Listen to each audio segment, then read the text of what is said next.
তো রাস্তাতে যাইতেছে হ্যাঁ হ্যাঁ অটো গাড়ি, ওই গাড়ি দেখাই না কি করে মনে করেন সরাসরি দক্ষিণমুখী গাড়িটা কাটাইছে। মানে ইচ্ছাকৃত ভাবে সে কাটাইছে যাতে কারো ক্ষয়ক্ষতি না হয়। ক্ষয়ক্ষতি না হয়। এবং এটা তো মনে করেন 3-4টা গাড়ি, আচ্ছা আচ্ছা ছাত্রকে আচ্ছা আচ্ছা 3-4টা গাড়ি, তারপরে মনে করেন ও খালি দক্ষিণ মুড়া মাইরা দিছে নিজে ইচ্ছাকৃত ভাবে মেরে দিছে। নিজে ইচ্ছা করে। তো আসলে অন্যের কোনো ক্ষতি করতে চাননি উনি, অন্যের কোনো ক্ষতি না করেই কিন্তু ড্রাইভার ভালো ছিল। নিজে নিজে ক্ষতির নিজে দেখেন নিজে কত টাকা ক্ষতির সম্মুখীন হয়েছে, কিন্তু অন্যের ক্ষতি হোক এটা কিন্তু উনি চায়নি। সেই জন্য এখানকার স্থানীয় লোকের বরাতে আমরা জানতে পারলাম যে নিজের গাড়ি নিজেই কিন্তু ক্ষতিগ্রস্ত করেছে যাতে অন্য কারো ক্ষতি না হয়। সেই জন্য প্রথমে আমরা জানতে পারি যে এই গাড়িটির স্টার্টিংয়ের যে স্ক্রু আছে সেটা খুলে যায়। খুলে যাওয়ার পরেই কিন্তু উনি গাড়িটা কন্ট্রোল করতে চেষ্টা করেছে অনেকবার। চেষ্টা করতে যখন না পেরেছে তখন উনি দূর থেকেই একটি গাড়ির একটি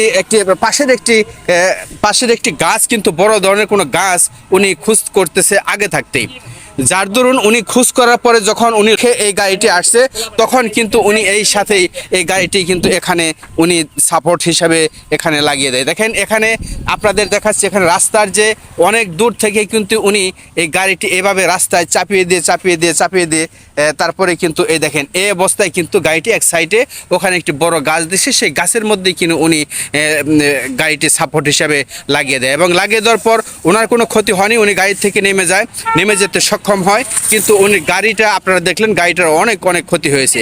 সম্মানিত প্রিয় দর্শক, এরকম অনাকাঙ্ক্ষিত ঘটনা রোধ করার জন্য এরকম অনাকাঙ্ক্ষিত ঘটনা থেকে বাঁচার জন্য আপনারা অবশ্যই গাড়ি যখন নিয়ে বেরিয়ে যাবেন তখন অবশ্যই সব কিছু চেক দিয়েই বেরোনো উচিত। তো এরকম একটি ঘটনা থেকে আসলে প্রাণে বেঁচে গেলেন আল্লাহ রহমান রাহিম, উনি তাকে আসলে এখান থেকে বাঁচিয়ে নিয়েছেন।